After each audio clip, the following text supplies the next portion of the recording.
All right, if you are just joining us, this is Daybreak on Trust Television.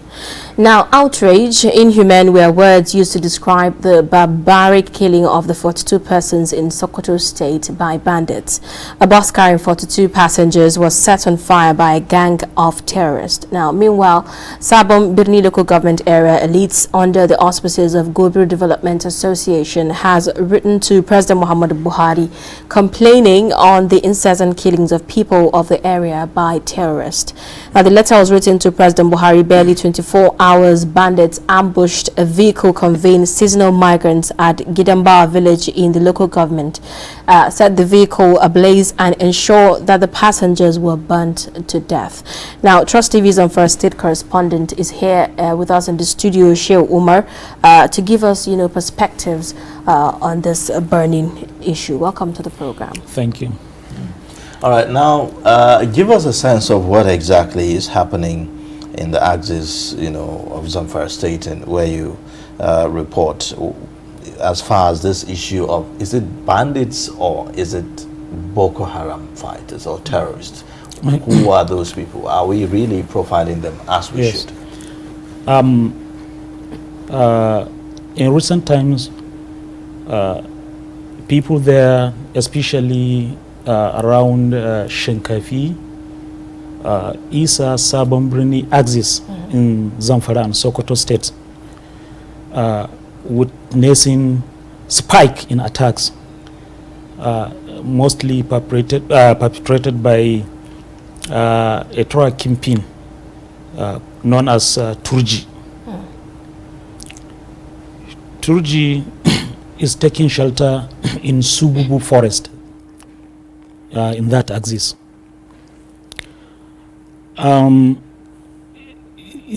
issue of Boko Haram, there was a time I spoke with Senator Lansado. He told me that that same terror kingpin, Turji, invited ISWAP members sometimes in March this year. They stayed there for some time and they felt that they will leave the area to another place in the same state. That is, they left Sububu forest and then set up camp around Dansado in communities around Dansado, Emirate in Madu local government area of the state. Turji is a terror kingpin. There was a time Sheikh Gumi met him in the forest, sometimes around, I think, February. February this year. He met him and pleaded with him to halt attacks on communities. And he promised to cease hostilities, though he gave some conditions. After that,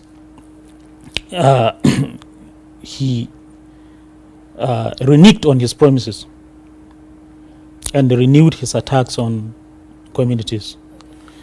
Now, talking about, these attacks, earlier we heard about a situation where, these terrorists were asking some of these communities to pay, a form of tax.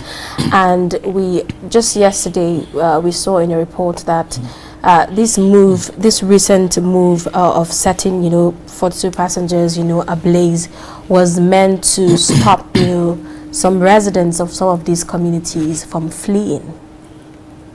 Yes, imposition of levies these days is becoming the order of the day in the local communities in those states, especially Zamfara and Sokoto. There's what they call harvest levies. A levy will be imposed on farmers for them to pay before they can be allowed to get access to their farms. And it is becoming rampant, especially after the a disruption of the telecommunication services in those states. So many communities, levies were imposed on so many farming communities.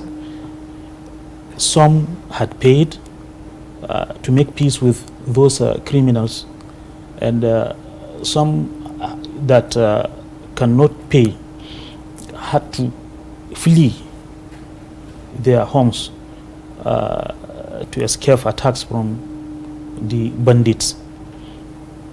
This is worrisome. A lot of farm produce are rotten away on farms. Many farmers could not harvest. This is December. Harvesting period is starting around September, October, November, and there are a lot of farm produce on farms unharvested.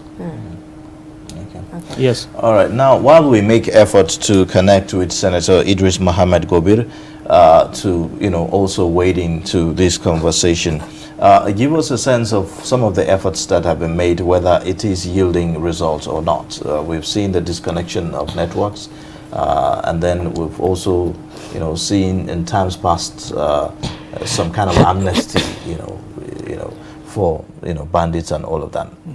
Are we seeing any result with respect to that? Yes. In the course of our interaction with some locals there, especially those residing in bigger communities, they are saying the disruption of network to some extent has cut a link between informants and the criminals in the bush. To some extent. Why they are saying this is that whenever kidnappers strike, say to abduct people, especially in relatively bigger towns, they don't normally do that without the support of informants that are residing in those communities. They will tell them the time to strike, whether the place is safe for them to strike, and they will give full information or details on the person they want kidnapped. And this disruption of this telecommunication has cut that link between the informant to some extent and the kidnappers in the forest. Okay. Well, thank you so much for coming, Shehu Umar. Shehu Umar came all the way from Zamfara State, and it's been a pleasure having you on the program. Thank you very much.